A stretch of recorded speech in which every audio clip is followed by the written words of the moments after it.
اعوذ باللہ من الشیطان اللعین الرجیم بسم اللہ الرحمن الرحیم رب اشرح لی صدری ویسر لی امری واحلل عقدۃ من لسانی یفقہوا قولی اللہم صلی علی محمد وآل محمد۔ سامعین عزیز، ماہ رمضان المبارک کی 24ویں شب کی نماز فضیلت طریقہ بیان کرنا ہے۔ ملتا ہے ومن صلی لیلۃ 24 منہ 8 رکعات یقرأ فیہا ما شاء کان لہ من الثواب کمن حج واعتمر۔ جو شخص ماہ رمضان المبارک کی 24ویں شب میں 8 رکعت نماز پڑھے، نیت یہ کرنی ہے کہ 2 رکعت نماز ماہ رمضان المبارک کی 24ویں شب کی پڑھتا ہوں یا پڑھتی ہوں قربتاً الی اللہ، اللہ اکبر۔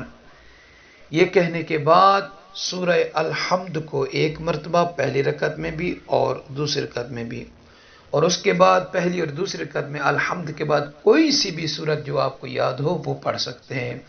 8 رکعت نماز ہے، 2 رکعت کر کے پڑھنی ہے، اور اس کا وقت نماز مغرب سے لے کر اذان صبح سے پہلے کسی بھی وقت پڑھ سکتے ہیں۔ جو اس طریقے سے اس نماز کو اس شب میں پڑھے گا، اس کا اجر اور ثواب کیا ہے؟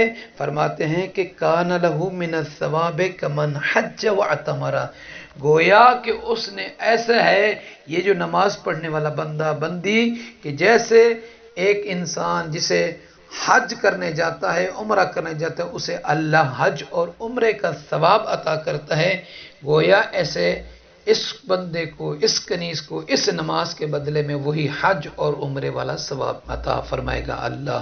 تو مومنین سے عرض ہے کہ اپنی دعاؤں میں یاد رکھیں گے۔ جزاک اللہ۔